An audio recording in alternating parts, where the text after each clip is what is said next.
Hi friends, welcome back to Sri Chandu vlogs. ఈ రోజు మన గార్డెన్ లో పుదీనా హార్వెస్ట్ మీ అందరికి చూపించాను కదా.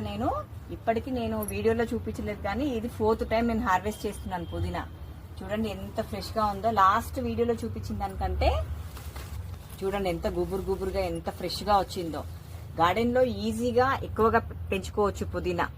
ఒక్కసారి గార్డెన్ లో చిన్న టబ్బులో అయినా మీరు పుదీనా పెంచుకొని చూడండి. ఆ స్మెల్ ఎంత బాగుంటుందంటే మనం బయట తీసుకొచ్చుకుంది ఇంత బాగా స్మెల్ రాదు. చూడండి మన గార్డెన్ లో వచ్చిన పుదీనా ఎంత ఫ్రెష్ గా ఉంది. స్మెల్ కూడా భలే ఉంది. మీరు ఒకసారి ట్రై చేసి చూడండి. ఇంత మంచి హెల్దీగా రావాలి అంటే మనం సమ్మర్ లో మెయిన్ ఇంకా లీఫీ వెజిటేబుల్స్ కి ఎక్కువ ఫర్టిలైజర్స్, 2 times వాటర్, కేరింగ్ ఎక్కువ తీసుకోవాలి. అప్పుడు ఫ్రెష్ గా వస్తుంది. ఆల్రెడీ సమ్మర్ రాకపోయినా ఇప్పుడున్న సీజన్ మనకి వేడి అలానే ఉంది కాబట్టి ప్లాంట్స్ కి మార్నింగ్ ఈవినింగ్ కంపల్సరీ వాటర్ ఇవ్వాలి.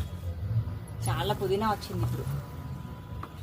చూడండి ఫ్రెండ్స్, ఇప్పుడు ఈ టబ్బు మొత్తం నేను దగ్గరికి కట్ చేసుకున్నాను. ఇది మళ్ళీ మనకు ఒక 1 week లోపల ఇలా వచ్చేస్తుంది. మరిన్ని గార్డెన్ వీడియోస్ కోసం సబ్స్క్రైబ్ చేసుకోండి, లైక్ చేయండి, షేర్ చేయండి, కామెంట్ చేయండి.